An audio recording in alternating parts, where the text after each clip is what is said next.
Bismillahirrahmanirrahim. Assalamualaikum warahmatullahi wabarakatuh. Alhamdulillah wassalatu wassalamu ala Rasulillah wa ala alihi wa ashabihi wa man wala. Apa khabar warga Kasar yang saya kasih sekalian? Semoga kita terus ceria dalam melaksanakan tanggungjawab masing-masing, sama ada kita bekerja daripada rumah atau kita sampai waktu giliran kita bertugas di pejabat. Apapun yang kita harapkan tugas kita dapat kita laksanakan dengan sebaik mungkin, insya-Allah.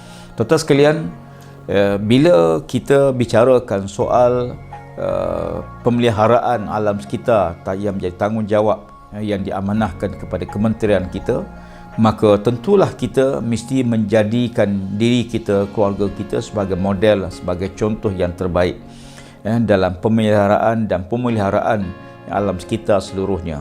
Cabaran besar kita di peringkat pemeliharaan alam sekitar ini ialah bukan saja komitmen kita kepada badan antarabangsa dalam pelaporan BUR yang terpaksa yang kita laksanakan, tetapi yang penting ialah kita laksanakan tanggungjawab itu atas kesedaran kita bahawa kita mesti bertanggungjawab untuk memelihara seluruh alam sekitar yang kita hidup ini. Cabaran besar kita ialah masalah pencemaran plastik sekali guna. Pencemaran ini yang menyebabkan implikasi yang cukup besar. Lautan kita dalam kajian dibuat, lautan Malaysia antara 8 lautan yang tercemar dengan plastik. Dan kita akui bahawa kalau kita pergi berjalan di kawasan-kawasan pantai, sama di pulau-pulau ataupun di mana-mana saja, masalah utama kita ialah pencemaran plastik. Dan plastik ini juga menyebabkan menjadi ancaman sebab sebagaimana yang kita tahu bahawa bila plastik yang terdampar di pantai yang terkena dengan air masin, yang menyebabkan binatang-binatang, kambing, biri-biri, bahkan lembu kadang-kadang yang meragut di tepi pantai, dia akan makan plastik tersebut.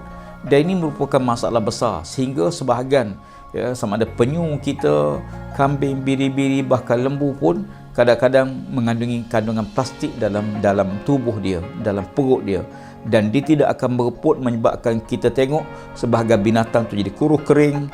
Kenapa? Kerana plastik tadi tidak hadam.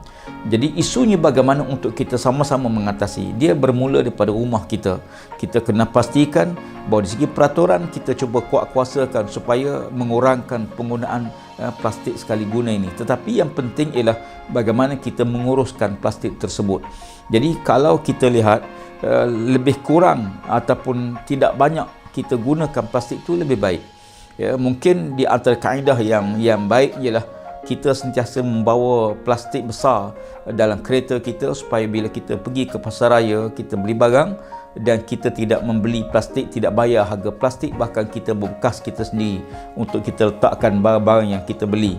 Ini salah satu. Dan kita juga mengurangkan penggunaan plastik sekali guna dalam seluruh sistem kehidupan kita seharian. Kita akui bahawa kalau kesedaran dapat kita tingkatkan, kita penuh yakin dan percaya masyarakat kita akan lebih berhati-hati. Sebab dia bukan saja dia merosakkan alam sekitar, plastik juga menjadi halangan utama kepada sistem perparitan kita, di mana banyak parit-parit kita, sungai-sungai, anak-anak sungai kita yang dipenuhi dengan plastik ini, dia menghalang laluan air. Dan bila berlaku banjir ataupun hujan yang lebat, berlakunya banjir kilat, bila kita cek di antara punca ialah kerana plastik yang terdampar di longkang-longkang perparitan kita yang menyebabkan laluan air tidak dapat turun dengan lancar, dan ini dia mengganggu. Jadi oleh kerana itu kita berharapkan semua kita bertanggungjawab untuk membina suatu suasana baru dalam industri, dalam kehidupan kita seharian, mengurangkan penggunaan plastik sekali guna dalam kehidupan kita, insya-Allah.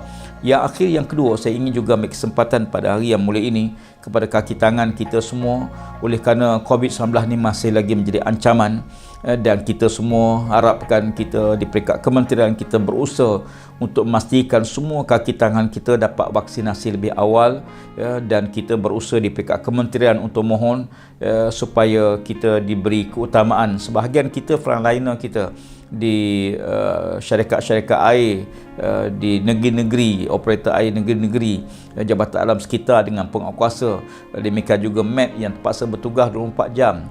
dan sebahagian kita penguatkuasa kita daripada agensi SPAN, agensi alam sekitar dan sebagainya yang terpaksa turun ke lapangan setiap waktu. Jadi kita bagi pihak kementerian, saya dan dengan timbalan dengan ketua setiausaha, kita berusaha supaya memastikan seluruh kakitan kita dapat vaksinasi awal, dan kami sedang berusaha ke arah itu insya-Allah. Kepada yang dah dapat suntikan, mudah-mudahan kita walaupun dapat suntikan, kita kena jaga juga SOP, dan insya-Allah kita harapkan dalam masa terdekat ni semua kaki tangan kita dapat vaksinasi yang dapat sempurnakan insya-Allah.